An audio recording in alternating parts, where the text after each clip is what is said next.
Hello everybody, I am Shivam Chaturvedi and in previous video I have completed the chapter number 3 of class 11th and here we will start the basic foundation of inorganic chemistry, that is chapter number 4 of class 11th. The chapter's name is chemical bonding, introduction to chemical bonding, and in this chapter what will be going to study I am going to write it here. Okay, तो देखिए इस chapter में हम लोग क्या क्या पढ़ने वाले हैं उसका सिर्फ एक बेसिक इंट्रोडक्शन वीडियो होगा।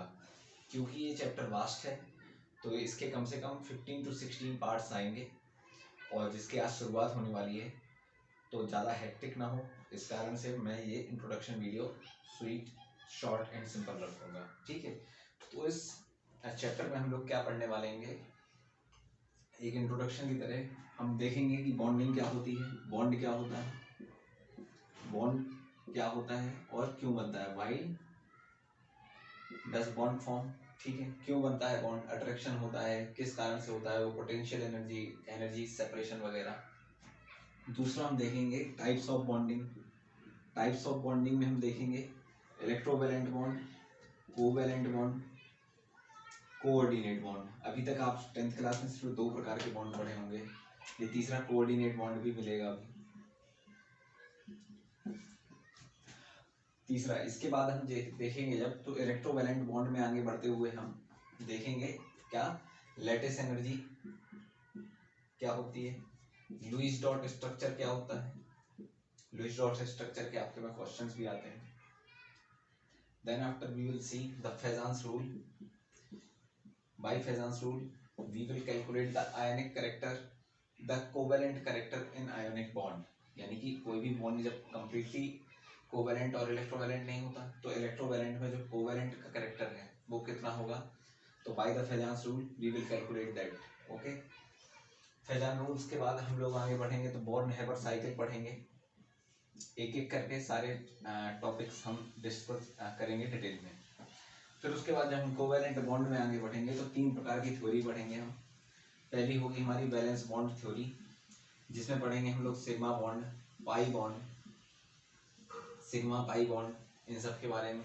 ठीक, उसके बाद हम लोग पढ़ेंगे मॉलिक्यूलर ऑर्बिटल थ्योरी, जिसको हम मॉथ कहते हैं।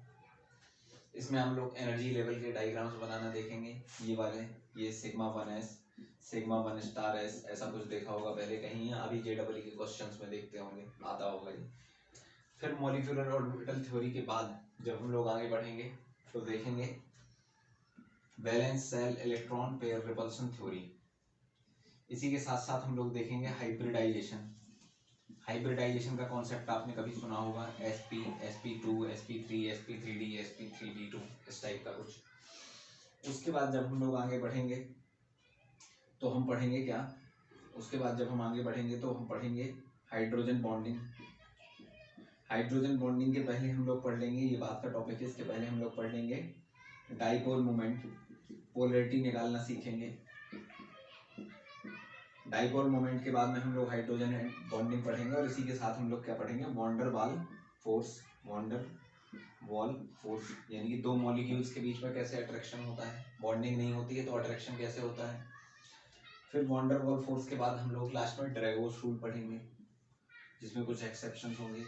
तो इस प्रकार से हमारा ये चैप्टर नंबर 4 चलेगा। ये मैंने आपको ब्रॉड प्रोस्पेक्ट बता दिया। ये हो गया इंट्रोडक्शन इस चैप्टर का कि कैसे कैसे हम लोगों को क्या क्या पढ़ना है। सबसे पहले हम चलते हैं कि बॉन्ड होता क्या है। तो बॉन्ड होता है एक मॉलिक्यूल के अंदर 2 एटम्स के बीच में होने वाला attraction. Attraction between 2 atoms in a molecule is known as the bond, the attractional force. ठीक है, अब ये अट्रैक्शनल फोर्स, बॉन्ड क्या है, बॉन्ड है हमारा अट्रैक्शनल force between 2 atoms in a molecule। ठीक है, ये हो गया हमारा कि व्हाट इज बॉन्ड। अब दूसरा है हमारा वाई डू, वाई का आंसर लेना है हमें, तो वाई डू बॉन्ड फॉर्म। तो देखिए अभी तक हमारे प्रीवियस क्लासेस में हमको क्या पढ़ाया गया कि ऑक्टेट रूल कंप्लीट करने के लिए, नियर टू नोबल गैस वाला कॉन्फ़िगरेशन अचीव करने के लिए कोई भी एटम बॉन्डिंग करता है, बी इट इलेक्ट्रोवैलेंट और बी इट कोवैलेंट, ठीक है। लेकिन वो अब 11th क्लास में आके वो फैक्ट सही नहीं है। तो ऑक्टेट रूल वाला जो सिस्टम है ना, ऑक्टेट रूल वाला अभी तक आप पढ़ते आए हैं, तो ये हो जाएगा रॉन्ग। क्यों हो जाएगा रॉन्ग? इसका कारण है ये कि जेनॉन जो होता है हमारा, जेनॉन यानी कि Xc, ये तो नोबल गैस है। According to the octet rule इसको तो बॉन्ड बनाना नहीं चाहिए, मगर ये बॉन्ड बनाता है। किसके साथ? जब हमने चेक किया तो प्लेटिनम हेक्साफ्लोराइड, ये एक कंपाउंड होता है, इसके साथ में जब हमने जेनॉन का रिएक्शन कराया प्लेटिनम हेक्साफ्लोराइड के साथ में, तो जेनॉन ने इसके साथ में PtF6, इन्होंने इसके साथ में बॉन्ड बना लिया। तो बॉन्ड क्यों बना लिया भाई? जब ये हमारे क्या थे, जेनॉन हमारा नोबल गैस के अंतर्गत आता था, नोबल गैस के अंतर्गत आता था, इसके साथ में ऑक्सीजन बनाया करता था बॉन्ड। और जब हमने इसको देखा तो इसकी आयोनाइजेशन एनर्जी, यानी कि इसके लास्ट शेल से जो इलेक्ट्रॉन निकालने के लिए जो एनर्जी लगती है, वही एनर्जी ऑक्सीजन के कुछ सिमिलर आई। तो हमने देखा कि जो ऑक्सीजन गैस है वो कहीं ना कहीं जेनॉन की तरह रिएक्शन कर रही है। या फिर यानी कि जब ऑक्सीजन गैस के बाहरी शेल से हमने इलेक्ट्रॉन निकालने का प्रयास किया, तो जो आयनाइजेशन एनर्जी हमको लगी वो करने के लिए, वो आयनाइजेशन एनर्जी किसके इक्वल थी? जेनॉन के आखिरी शेल के इलेक्ट्रॉन निकालने के बराबर थी। तो जब वो आयनाइजेशन एनर्जी सिमिलर हुई, तो हमने प्लेटिनम हेक्साफ्लोराइड के साथ में इसका भी रिएक्शन करा के देखा कि शायद ये कर ले रिएक्शन। तो जब इसने किया तो ये रिएक्शन इसने कर लिया प्लेटिनम हेक्साफ्लोराइड के साथ में। तो जब रिएक्शन इसने कर लिया तो हम समझ गए कि ये ऑक्टेट रूल का यदि सिस्टम होता किसमें, केमिकल बॉन्डिंग के फॉर्मेशन में, तो ये यहाँ पर बॉन्ड नहीं बनाता। बस इसने बॉन्ड बनाया है। तो क्यों बनाया है? बॉन्ड इसने बनाया है स्टेबिलिटी अटेन करने के लिए। स्टेबिलिटी अटेन कैसे होगी? By losing the energy. अब एनर्जी कैसे अटेन हो, एनर्जी कैसे लूज होगी और स्टेबिलिटी कैसे अटेन होगी? तो देखिए, ये पेन टेबल में रखा हुआ था, टेबल में रख के हमने इसको ऐसा उठाया तो हमने कुछ इसको एनर्जी दी। जब एनर्जी इसको दी तो इसके पास में कुछ एनर्जी स्टोर हो गई, यानी कि पोटेंशियल एनर्जी, क्लास 9 फिजिक्स। इसको हमने जब यहाँ से उठाया ऐसा, या किसी कुलेल को हमने पीछे ऐसे खींचा, तो पीछे खींचने के समय उसमें एनर्जी कुछ स्टोर हुई। जब एनर्जी स्टोर हुई तो जब हमने उस गैटिस में जब पीछे ऐसा वो जो लगा हुआ था उसका टारगेट, जब हमने छोड़ा तो वो उतने ही फोर्स के साथ गया। अभी भी यदि समझ में नहीं आया हो तो ये देखिए, हमने पेन ऐसे उठाया, मार्कर उठाने के समय हमने इसमें कुछ एनर्जी दी। जब एनर्जी दी तो इसके पास कुछ एनर्जी स्टोर हो गई। जब स्टोर हो गई तो हमने जब इसको छोड़ा तो ये नीचे आ गया। नीचे क्यों आ गया? क्योंकि इसके पास एनर्जी थी, not because of the gravitation of earth, ठीक है। इसके पास कुछ एनर्जी हमने स्टोर कराई थी। तो एनर्जी जो स्टोर हो रही है वो क्या है? उसकी पोटेंशियल एनर्जी। उसकी स्टेबिलिटी कहाँ है? यहाँ हवा में रहने में या टेबल में रहने में? टेबल में रहने के में। तो हर कोई स्टेबिलिटी अचीव करने के लिए, अटेन करने के लिए अपनी एनर्जी लूज करता है। जैसे ये की बिल्डिंग है 1 2 3, ये है ग्राउंड फ्लोर, ये है फोर्थ फ्लोर। फोर्थ फ्लोर की रूफ टॉप पर हम लोग चढ़ गए, फोर्थ फ्लोर की रूफ टॉप पर हम लोग चढ़ गए और फिर हमसे कहा गया कि आपको यहाँ ज़्यादा स्टेबल लग रहा है या नीचे ज़्यादा स्टेबल लग रहा है। तो definitely we will say that we will find ourselves stable at the ground floor। तो उसके लिए हमें क्या करना पड़ेगा? उसके लिए हमें आना पड़ेगा रूफ टॉप से, ये स्टेयर से या कैसे भी करके नीचे। क्यों? क्योंकि हमें यहाँ पर लग रहा है डर लग रहा है। डर लगने इन द सेंस कि हमें यहाँ पर स्टेबिलिटी फील नहीं हो रही है, स्टेबिलिटी फील हो रही ग्राउंड फ्लोर में। तो यहाँ से नीचे आने के लिए हमें जो एनर्जी लगेगी, तो उस समय हमने क्या किया? पोटेंशियल एनर्जी अपनी लूज की, जो हमारे पास एनर्जी स्टोर हो गई थी, ठीक है। उसी हिसाब से अब बॉन्डिंग में देखिए 2 एटम हैं, ये है पहला एटम और ये है दूसरा एटम। इसके पास है न्यूक्लियस, इसके पास है न्यूक्लियस, इसके पास बाहर घूम रहा है इलेक्ट्रॉन, इसके पास बाहर घूम रहा है इलेक्ट्रॉन। अब ये न्यूक्लियस इस इलेक्ट्रॉन को खींच रहा, ये न्यूक्लियस इस इलेक्ट्रॉन को खींच रहा। ये इलेक्ट्रॉन और ये इलेक्ट्रॉन आपस में एक दूसरे को रिपेल कर रहे हैं। ये वाला न्यूक्लियस है जो इसको अट्रैक्ट कर रहा, इसको अट्रैक्ट कर रहा, लेकिन इसको रिपेल कर रहा। ऐसा ये देखिए, रिपेल कर रहा, इसको अट्रैक्ट कर रहा है। ठीक, तो क्या लग रहा है, न्यूक्लियस, ये है ए एटम, ये है बी एटम, तो न्यूक्लियस ऑफ ए एटम और न्यूक्लियस ऑफ बी एटम के बीच में क्या लग रहा है, repulsion. Electron of A atom और इलेक्ट्रॉन ऑफ बी एटम के बीच में क्या लग रहा है, repulsion. Electron of A atom और न्यूक्लियस ऑफ बी एटम के बीच में अट्रैक्शन लग रहा, और इलेक्ट्रॉन ऑफ बी एटम और न्यूक्लियस ऑफ ए एटम के बीच में भी अट्रैक्शन लग रहा है। ठीक है, तो यहां लग रहा है फोर्स ऑफ रिपल्सन और यहां लग रहा है फोर्स ऑफ अट्रैक्शन। तो जब फोर्स ऑफ अट्रैक्शन ओवरकम कर लेगा फोर्स ऑफ रिपल्शन को, तो वो दोनों एटम्स एक दूसरे के पास आ जाएंगे और क्या बना लेंगे, एक बॉन्ड, आपस में एक दूसरे को अट्रैक्ट करने लगेंगे। और अट्रैक्शनल फोर्स ही क्या होता है, हमारा बॉन्ड। दो एटम्स के बीच में, एक मॉलिक्यूल के अंदर दो एटम्स के बीच में जो अट्रैक्शनल फोर्स रहता है उसी को हम कहते हैं बॉन्ड। तो अब देखिए एक ग्राफ,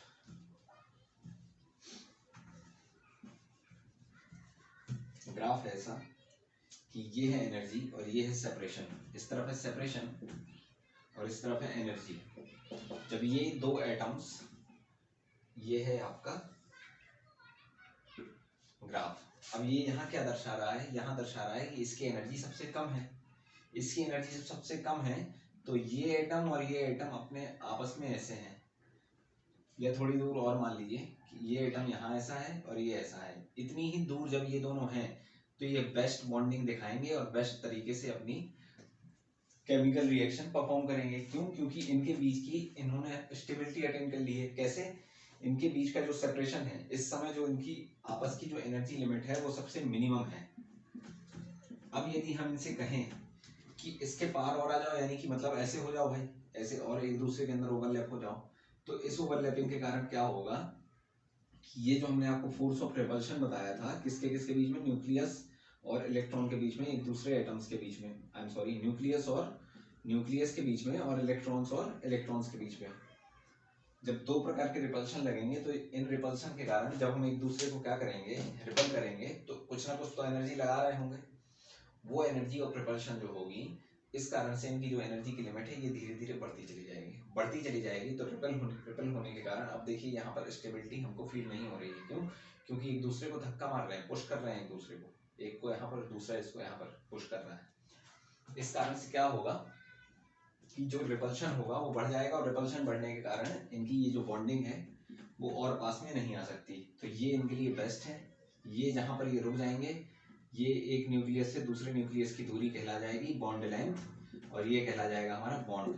और क्यों बना बॉन्ड? क्योंकि इन्हें स्टेबिलिटी अचीव करनी थी। स्टेबिलिटी कैसे अचीव की? By losing the potential energy. इसी कारण होती है chemical bonding instead of completing the octet rule. Okay, अब ऑक्टेट रूल का ये तो हो गया कि क्यों होती है ये। दूसरी बात अब ये है कि ऑक्टेट रूल का कुछ ड्रॉबैक्स भी हैं। क्या है drawbacks? Drawbacks of octet rule.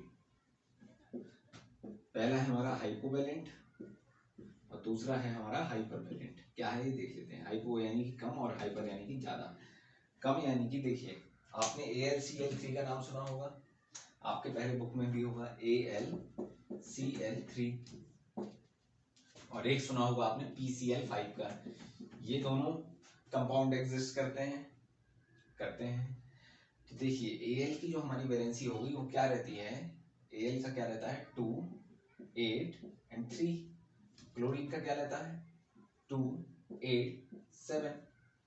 तो जब हम इसका लुईस डॉट स्ट्रक्चर बनाएंगे, लुईस डॉट स्ट्रक्चर यानी कि वैलेंस सेल के इलेक्ट्रॉन्स बनाने हैं हमें, ऐसा नाम लिख के Na लिखा और वैलेंस सेल में कितने इलेक्ट्रॉन्स फाइनल में 1, फिर ये स्ट्रक्चर बन गया। अब हम इसको ऐसे मिटा देते हैं, ये इसका कॉसेल स्ट्रक्चर होता है। अब आगे हम लोग लुईस डॉट स्ट्रक्चर आराम से पढ़ लेंगे। ये हो गया जैसे सोडियम का है। अब Al का हम जैसे बनाएंगे, तो Al का बनाया हमने Al 1, 2, 3, क्योंकि फाइनल सेल में कितने इलेक्ट्रॉन्स हैं 3। क्लोरीन के पास कितने हैं 7, तो एक क्लोरीन, दूसरा क्लोरीन और तीसरा क्लोरीन, 1, 2, 3, 4, 5, 6, 7, 1 2 1 2 3 4 5 6 7, 1 2 3 4 5 6 7। अब देखिए एक बॉन्ड ये बना, एक बॉन्ड ये बना और एक बॉन्ड ये बना। कौन सा बॉन्ड बना? कोवेलेंट बॉन्ड बना। कोवेलेंट बॉन्ड कब बनता है? जब दो इलेक्ट्रॉन्स, दो एटम्स के बीच के इलेक्ट्रॉन्स आपस में एक दूसरे के साथ शेयरिंग कर लेते हैं। उस शेयरिंग के कारण जो बॉन्ड बनता है, अभी हम आगे डिटेल में पढ़ेंगे इलेक्ट्रोवेलेंट बॉन्ड, कोवेलेंट बॉन्ड और कोऑर्डिनेट बॉन्ड। तो ये देखिए ये जो बना, ये बना हमारा एक बॉन्ड, ये बना दूसरा बॉन्ड और ये बना तीसरा बॉन्ड। कौन सा बॉन्ड? Covalent bond. अब एल्यूमिनियम के हम इलेक्ट्रॉन्स गिने according to the covalent bond theory कि जितने बॉन्ड पेयर होते हैं, जितने बॉन्ड बनते हैं उनको वो दो दो, अब इसके ऑक्टेट, इसने क्यों कोवेलेंट बॉन्ड किया? क्योंकि इसको करना था ऑक्टेट कंप्लीट। अब देखिए क्या इसने ऑक्टेट कंप्लीट किया, तो देखिए 1 2 3 4 5 6, इसके पास कितने 6 इलेक्ट्रॉन्स ही तो हो पाए। अब ये हाइपोवैलेंट है कि नहीं है? है। क्यों? कम है इसके पास इलेक्ट्रॉन, 8 से तो कम है, 8 से कम है, फिर भी ये स्टेबल कंपाउंड की गिनती में आता है। दूसरा हमारा PCl5, फॉस्फोरस के आखिरी में कितने होते हैं? 31 होता है इसका, तो कितना होता है इसका? 2 8। इसके फाइनल में कितने रहते हैं हमारे? 5 इलेक्ट्रॉन्स रहते हैं। और इसमें कितने रहते हैं? 1 क्लोरीन में। तो देखिए अभी ये PCl5 बनेगा तो 1 2 3 4 5 chlorine chlorine chlorine chlorine chlorine, 5 जगह से जब क्लोरीन मिलेगा तो देखिए 2 2 4 2 6 2 8 और 2 10, इसके पास तो 10 इलेक्ट्रॉन्स हो गए। होना चाहिए थे 8, इसके पास कितने? 6 इलेक्ट्रॉन्स थे, होना चाहिए थे 8। एक के पास 8 से 2 कम है, एक के पास 8 से 2 ज्यादा है, लेकिन फिर भी दोनों क्या है? स्टेबल है। तो ऑक्टेट रूल तो यहाँ पर फेल हो गया ना। तो ये हमारे ड्रॉबैक्स थे किसके? ऑक्टेट रूल के। अब इसके बाद नेक्स्ट वीडियो में हम लोग तो बेसिक इंट्रोडक्शन बॉन्ड फॉर्मेशन को देखने के बाद अब हम लोग देखेंगे types of bonding. Types of bonding के अंतर्गत 3 प्रकार के बॉन्ड आते हैं। पहला है इलेक्ट्रोवैलेंट बॉन्ड, दूसरा कोवैलेंट और तीसरा कोऑर्डिनेट बॉन्ड। तो एक करके इनको समझते हैं। तो पहला जो इलेक्ट्रोवैलेंट बॉन्ड होता है इसको हम आयोनिक बॉन्ड भी कहते हैं। और जो आयोनिक बॉन्ड होता है ये बनता किसके बीच में है? ये actually the force of attraction, force of attraction जिसको हम बॉन्ड भी कहते हैं, बिटवीन 2 आयंस। अब ये आयंस कैसे बने कि ये एक एटम है मान लीजिए। अब हम इसकी बात करते हैं किसकी? Let's take an example of NaCl, नमक। तो यहाँ क्या होता है कि ये जो Na है इसका जो इलेक्ट्रॉनिक कॉन्फ़िगरेशन है वो है 11, इसका वो है हमारा एटॉमिक नंबर, यानी कि इसके पास 11 प्रोटॉन्स हैं। अब इसका जो इलेक्ट्रॉनिक कॉन्फ़िगरेशन होगा वो होगा 1s2 2s2 2p6 and 3s1। और क्लोरीन का क्या होगा? क्लोरीन के पास होते हैं 17 नंबर्स ऑफ इलेक्ट्रॉन। तो इसका क्या होगा? 1s2 2s2 2p6 3s2 and 3p5। तो हम देख सकते हैं कि इसके लास्ट शेल यानी कि तीसरे शेल में 1 इलेक्ट्रॉन है, और इसके लास्ट शेल, ये सब शेल की बात नहीं कर रहा हूं मैं बात कर रहा हूँ शेल की।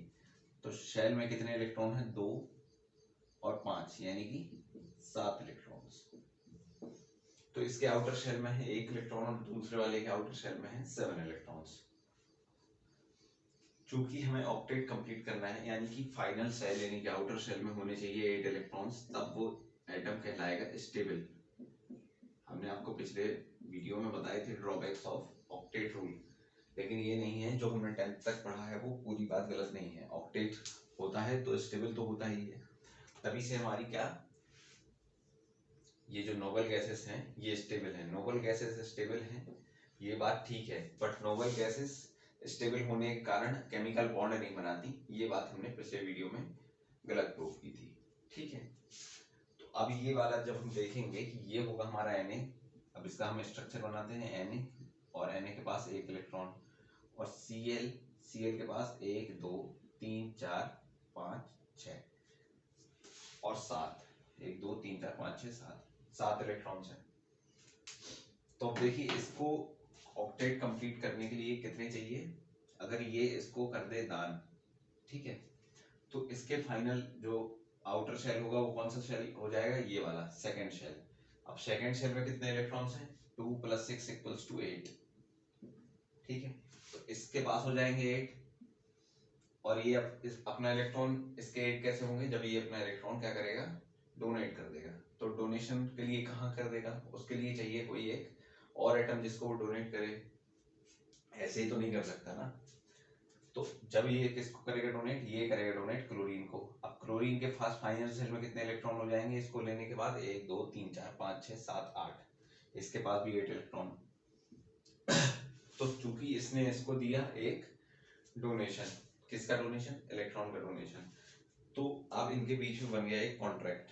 कैसा कॉन्ट्रैक्ट, कि आपने हमसे एक इलेक्ट्रॉन लिया है, तो इसी कॉन्ट्रैक्ट को हम कहते हैं, और उस कॉन्ट्रैक्ट के कारण वो जिसको उसने डोनेट किया है उसको अपने से दूर नहीं जाने देता, उसी के कारण बन जाता है हमारा अट्रैक्शन, और उसी अट्रैक्शन को हम कहते हैं आयनिक बॉन्ड। एक ये जिसने इलेक्ट्रॉन लिया ये बन जाता है एनायन, जिसने इलेक्ट्रॉन दिया वो बन जाता है cation. So the attraction between the cation and anion forms the bond which is known as electrovalent bond, ठीक है। दूसरे प्रकार का जो हमारा बॉन्ड है, ये आयोनिक बॉन्ड को डिटेल में हम आगे पढ़ेंगे इसी चैप्टर में। अभी ये बेसिक डेफिनेशन है तीनों की। अब इसके बाद जो कोवेलेंट बॉन्ड होता है, कोवेलेंट बॉन्ड कैसे बनता है, देखिए कोवेलेंट बॉन्ड का एक एग्जांपल ले लेते हैं हम, ऑक्सीजन का, ठीक है। ऑक्सीजन गैस जो हम ब्रीथ करते हैं, रेस्पिरेशन करते हैं जिससे, तो ऑक्सीजन के बीच में कैसे बनता है, इसकी पहले डेफिनेशन क्या है, डेफिनेशन है इसकी, bond form by the bond formed by the mutual sharing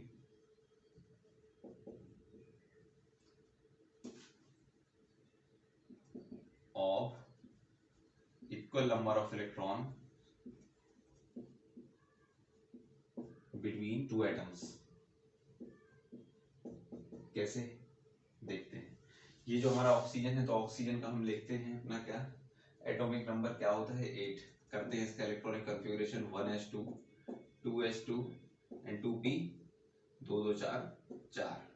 दूसरे ऑक्सीजन का भी क्या होगा 1s2 2s2 एंड 2p 4। इसके आउटर शेल में कितने इलेक्ट्रॉन्स 6, इसके में कितने 6। इनका वो वाला स्ट्रक्चर बनाते हैं गॉसियन ब्रिज वाला, ओ ओ 1 2 3 4 5 6, 1 2 3 4 5 6, ये वाला यहाँ बना लेते हैं, ठीक है। क्या इसका ऑक्टेट कंप्लीट है, नहीं है, क्यों, क्योंकि इसके पास है 6 इलेक्ट्रॉन। इसका कंप्लीट है, नहीं है, इसके पास कितने इलेक्ट्रॉन 6 इलेक्ट्रॉन। कैसे हो सकता है, ये इसको डोनेट कर दे तो हो जाएगा क्या, इसके पास 4 हो जाएंगे, इसके पास तो 8 हो जाएंगे, यानी कि नहीं हो पाएगा इसका।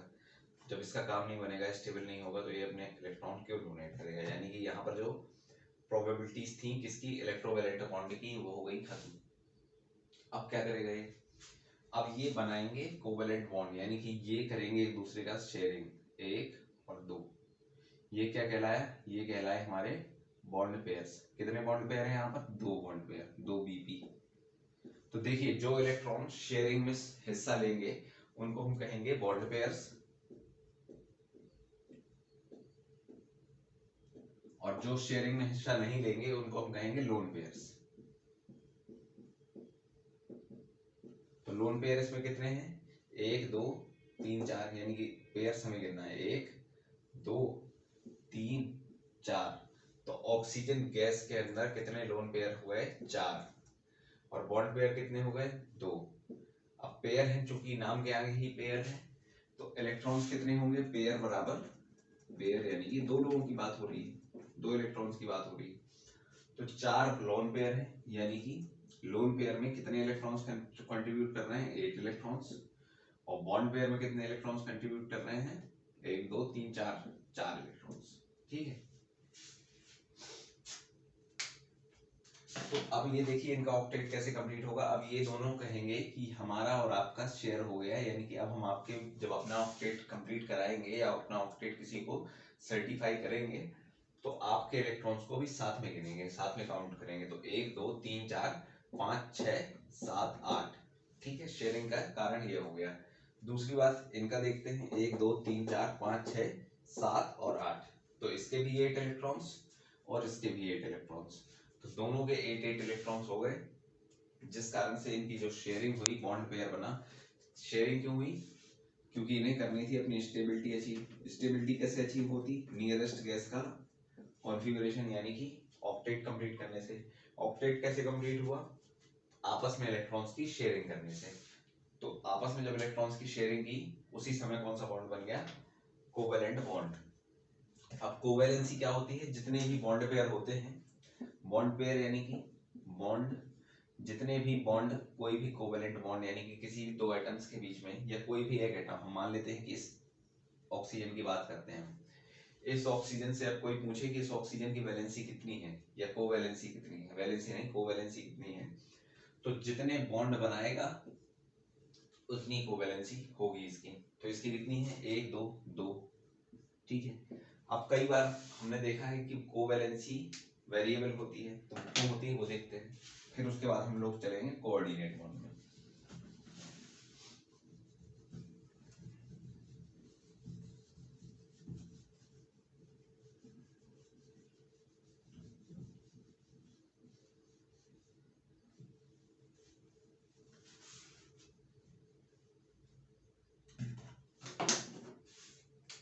क्या पढ़ना है अभी हमें? Variable covalency.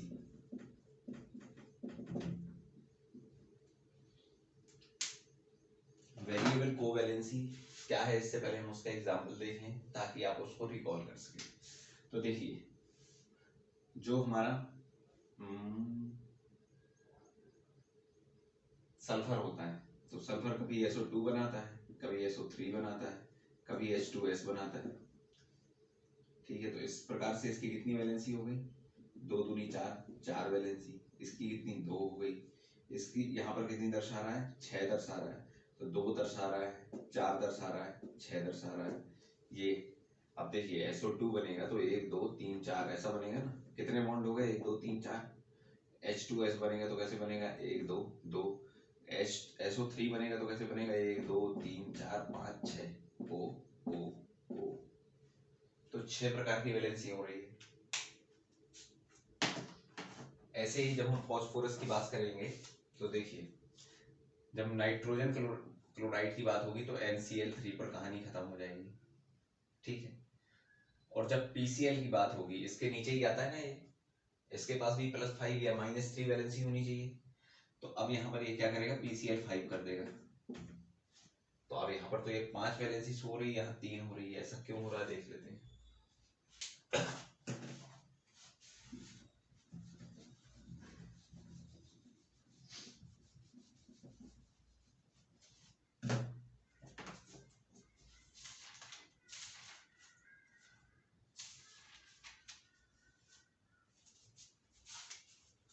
देखिए फॉस्फो, पहले करते हैं नाइट्रोजन की बात। नाइट्रोजन के पास कितने इलेक्ट्रॉन्स होते हैं? 7। 7 यानी कि इसका एटॉमिक नंबर। करते हैं इसका electronic configuration, 1s2 2s2 2p3। डब्बा वाला कॉन्फ़िगरेशन भी कर देते हैं, 1 2 और तीसरा 1 2 1s2 2s2 2p3। अब इसके हिसाब से कितने अनपेयर्ड इलेक्ट्रॉन हैं? 1 2 3। बॉन्ड इन्हीं के साथ हो सकती है जो अनपेयर्ड है, क्योंकि ये तो पेयर्ड है, ये पेयर्ड है, ये पेयर्ड है। तो 1 2 3, 3 प्रकार 3 बॉन्ड बनाएगा ये, और 3 बॉन्ड बनाएगा यानी कि 3 कोवैलेंसी होगी इसकी। जब हम आगे करेंगे फास्फोरस की बात, फास्फोरस के पास कितने इलेक्ट्रॉन्स होते हैं? 15। इसका करते हैं electronic configuration, 1s2 2s2 2p6 3s2 3p3।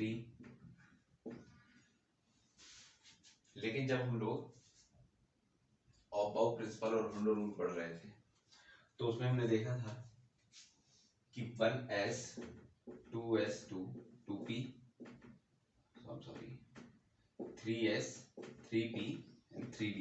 यानी कि जो तीसरा शेल है उसके पास डी शब शेल भी होता है, भले ही वैकेंट होता है, उसमें कोई इलेक्ट्रॉन्स नहीं होते हैं, लेकिन होता तो है। और वही होता तो है यहाँ पर करेगा काम। कैसे करेगा देखते हैं। 1s2 1 2, 2s2 1 2, 2p6 1 2 3, अरे यार 3s2 1 2, 2p6, 3p3 1 2 3। अब ये जो 3d है 1 2 3 4 5, ये क्या है, ये 3d है हमारा वेकेंट। वेकेंट है, कोई इलेक्ट्रॉन्स नहीं है, इसलिए हम इसका जब इलेक्ट्रॉनिक कॉन्फ़िगरेशन वाला डायग्राम बनाते थे या ये फिलिंग करते थे तो नहीं लिखते थे। अब यहाँ पर इसका काम है इसलिए होगा। अब ये ग्राउंड स्टेट जब इसकी होगी तो ग्राउंड स्टेट में कितने अनपेयर्ड इलेक्ट्रॉन है, 1 2 और 3, यानी कि ये 3 वैलेंसी भी शो कर सकता है, यानी कि 3 वैलेंसी। कैसे, PCl3 PS3, ठीक है, PF3। अब जब इसको हमने दी एनर्जी, एनर्जी दे दी, जब एनर्जी दे दी इसको, तो ये वाला इलेक्ट्रॉन जो S से है ये उठकर चला गया यहाँ पर, ठीक है, और ये बन गया यहाँ पर, और ये यहाँ से हो गया गायब, ठीक है। अब देखो कितने इलेक्ट्रॉन्स हैं। पहली फर्स्ट एक्साइटेड स्टेट है ये, फर्स्ट एक्साइटेड स्टेट, इसमें दी है हमने इसको एनर्जी। तो 1 2 3 4 5, 5 हो गए इसके पास अनपेयर्ड इलेक्ट्रॉन।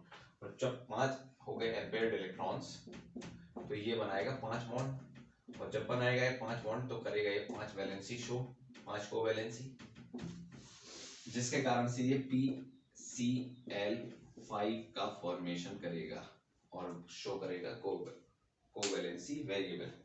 अब सल्फर का एग्जांपल और देख लेते हैं, क्योंकि इसमें जो डाउट्स हैं वो उतने क्लियर नहीं होते कि ये वाला जो इलेक्ट्रॉन है ये 3D में पहुंचा कैसे।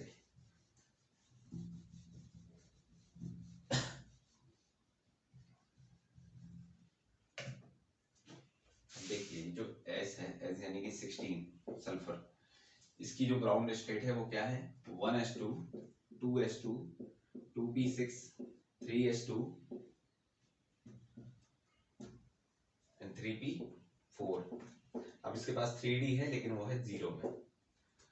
ग्राउंड स्टेट में क्या बनेगा, यहां तक नहीं बना रहे हैं क्योंकि यहां तक तो क्लियर है, कुछ उसमें बिगड़ना नहीं है। 3s2 से स्टार्ट करते हैं, 3s2 1 2, 3p4 1 2 3 और 4, और 3d है हमारा पूरा खाली, 1 2 3 4 5 सब खाली, 3d 0 है।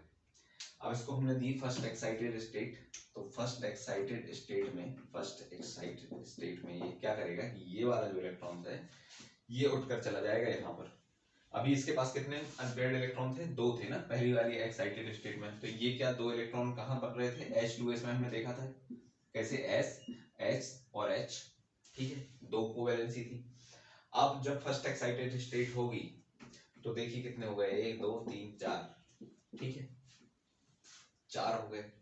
अब ये क्या बना देगा हमारा, SO2 बना देगा, कैसे, SO2 2 और 2 1 2 3 4 1 2 3 4, 4 अनपेयर्ड इलेक्ट्रॉन, 4 ही बॉन्ड, भले 2 डबल है, यानी कि 2 डबल यानी कि 2 गुणे 2 बराबर 4। तो 1 2 3 4 1 2 3 4 कर दी इसने क्या, 4 कोवैलेंसी शो। अब अगली स्टेट में हमने फिर से दी इसको एनर्जी, सेकंड एक्साइटेड स्टेट में, तो ये वाला भी था ना जो हमारा, ये भी उठकर चला गया कहाँ, यहाँ। अब कितने अनपेयर्ड हो गए, 1 2 3 4 5 6, और ये बना दिया इसने SO3, कैसे, SO3, ठीक है। अब क्वेश्चन ये आता है कि पहला वाला इलेक्ट्रॉन P से उठकर ही क्यों गया, S से उठकर क्यों नहीं गया। तो इसका आंसर ये है कि जब हमने हुंड रूल में फिलिंग की थी तो हुंड रूल में हमने पहले S को भरा था कि P को भरा था, पहले हमने भरा था S को, बाद में भरा था P को। तो जहां पर जिसको बाद में बैठाया है वहां पर उसको पहले उठा देंगे, क्योंकि हम लोगों को रिस्पेक्ट करनी है किसकी, जहां तक बन सके S की, क्योंकि इसको पहले हमने जगह दी थी, फिर जगह बची थी, इस कारण हमने P को दी थी। अब जगह फिर से हमारे पास कम हो रही है, तो हम फिर से इसका रिस्पेक्ट रखने के लिए उठा देंगे किसको, P वाले इलेक्ट्रॉन को। तो पहला डाउट यहाँ क्लियर है। और दूसरी बात ये कि जब हमने यहाँ से इसको इलेक्ट्रॉन को उठाया तो ये 3D में जाकर ही क्यों रुका, 4s में क्यों नहीं चला गया। तो देखिए जब हम इसको दे रहे हैं एनर्जी, कहाँ है ये, अभी 3s में है, या मान लेते हैं 3p में है, ठीक है 3p में। 3p के हिसाब से n प्लस एल कितना हुआ। दो डाउट्स आते हैं, पहला है कि ये S से उठकर क्यों नहीं गया, P से उठकर क्यों गया। तो उसके लिए आंसर ये है कि रिस्पेक्ट दी हमने, हुंड रूल के हिसाब से रिस्पेक्ट दी। दूसरी बात कि अब अगर मान लीजिए P से उठा, P से उठ गया, तो 4s में क्यों नहीं गया, बजाय आई एम सॉरी 3D में गया, 4s में क्यों नहीं गया। तो देखिए n plus l according to the above principle, जब हमने ये एनर्जी डायग्राम बनाए थे तो 3p का n प्लस एल कितना हुआ, 3 प्लस 0 1, यानी कि 1, 3 प्लस 1 इक्वल्स टू 4। अब 4s का कितना हुआ, 4s का कितना होता है n plus l, 4 plus 0 equals to 4। 3d का कितना होता है, 3d का 3 प्लस 2 इक्वल्स टू 5, यानी कि 4 से 5 और 4 से 4, ठीक है। अगर ये 4s में जाता तो 4 से 4 में जाता, अगर ये 3D में जा रहा है तो 4 से 5 में आ रहा है। अब हम इसको दे रहे हैं एनर्जी, तो एनर्जी जब हम किसी चीज को देते हैं तो यही सोचते हैं ना कि वो आगे बढ़ेगा। जब हमने एनर्जी किसी को दी तो एनर्जी का जो लॉ ऑफ कंजर्वेशन है कि जब हम उसको दे रहे हैं एनर्जी तो कहीं ना कहीं तो ट्रांसफॉर्म होगी, कंजर्व हो जाएगी। तो यहाँ पर हमने उसको एनर्जी दी, उसने कंजर्व की और आगे ट्रांसफर किया। ऐसा नहीं कि हमने उसको एनर्जी दी और वो कहीं लॉस्ट हो गई। तो जब हम इसको n प्लस एल के 4 वाले को दे रहे हैं, n प्लस एल की जो वैल्यू 4 है उसको जब हम दे रहे हैं एनर्जी, तो एनर्जी लेने के बाद वो 4 से 4 में नहीं रहेगा, वो जाएगा 4 से 5 में, और जब वो 4 से 5 में जाएगा तो वो कहाँ जाएगा, वो जाएगा 3D में, ना कि 4s में। तो ये दोनों डाउट्स आ सकते हैं आपको। और तीसरा अब हम चलते हैं कोऑर्डिनेट बॉन्ड की तरफ।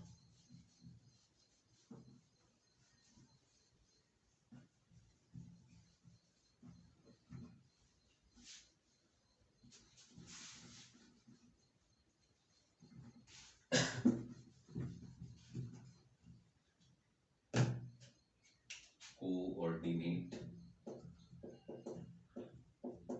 बॉन्ड,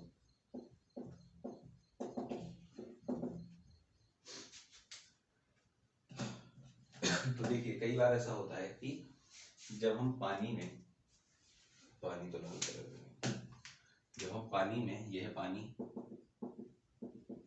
पानी में डालते हैं एसिड, कौन सा एसिड डाल दिया, मान लीजिए हमने डाल दिया यहाँ पर HCl।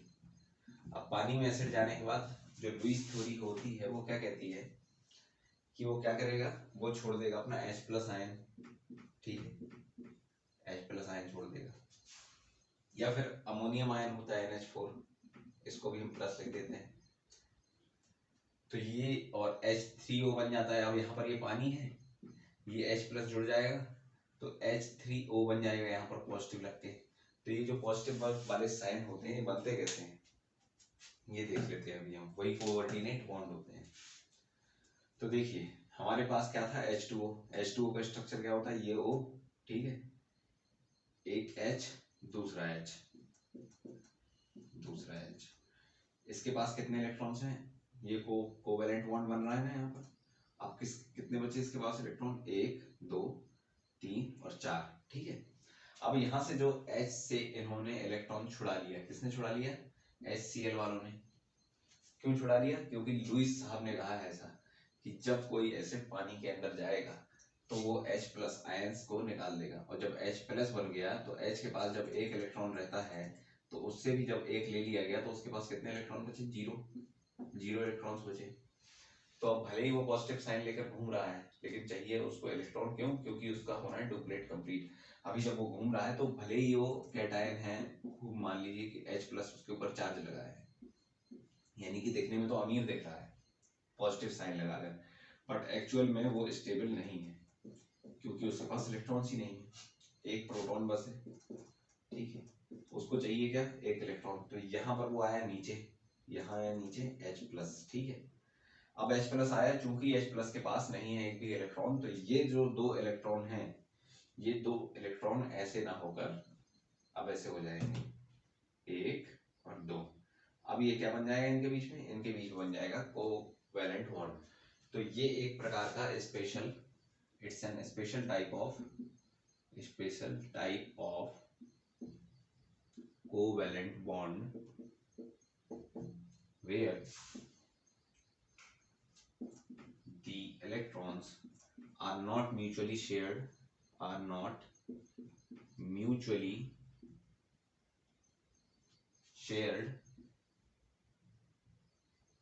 but donated by an atom for sharing with others। देखिए इसके पास थे ना दो इलेक्ट्रॉन, इसने कर दिया इसको अपना शेप ऐसा कर दिया, उन दो इलेक्ट्रॉन्स ऐसे रखे हुए थे। अब ये तो यहाँ पर बना रहे हैं, वहां पर तो बॉन्ड बन जाता है सच्चाई में। ये देखिए दो इलेक्ट्रॉन रखे थे, उनको ऐसा कर दिया। तो जब ऐसा कर दिया तो ये क्या बन गया, कोवैलेंट बॉन्ड। तो ये हो गया special type of covalent bond. इसको शो कैसे करेंगे, जो देगा उसकी तरफ, जो देगा वहां पर ऐसा ना करके, आई एम सॉरी, ये नहीं करके, जो देगा उसको ऐसा कर देंगे, जो लेगा उसकी तरफ एरो जाएगा और ऐसा हो जाएगा। फाइनल H3O का स्ट्रक्चर ऐसे बना सकते हैं हम लोग, OHH, दो इलेक्ट्रॉन्स ऊपर और ये H+, H3O, H+, H3O, ठीक है। ये बन गया इसका स्ट्रक्चर हाइड्रोनियम आयन का। ऐसे ही जब हम NH3 की बात करते हैं तो NH3 में क्या होता है, जब अमोनियम आयन बनता है वहां पर भी ये वाला बनता है कोऑर्डिनेट बॉन्ड। NH3 है मान लीजिए, एक H और ये भी H, एक दो, ठीक है। अब इसके पास है एक लोन पेयर, यहाँ पर आया एक H+ आयन, तो इसने इसको कर दिया वो डोनेट और कर दी इसके साथ शेयरिंग। तो ये दिख रहा है कोवैलेंट बॉन्ड, बट ये है नहीं कोवैलेंट बॉन्ड क्योंकि म्यूचुअल शेयरिंग नहीं हुई है। ये फाइनली क्या बन गया, ये बन गया हमारा NH4+, यानी कि ammonium ion. Ammonium ion, hydronium ion एक प्रकार से कोऑर्डिनेट बॉन्ड का रिजल्ट होते हैं। तो ये हमने देख लिए टाइप्स ऑफ बॉन्डिंग। इसके पहले हमने देखा था bond formation, what is the bond and why do it forms, और इसके बाद अब हम लोग डिटेल में पढ़ेंगे आयोनिक बॉन्ड, ठीक है। Thank you.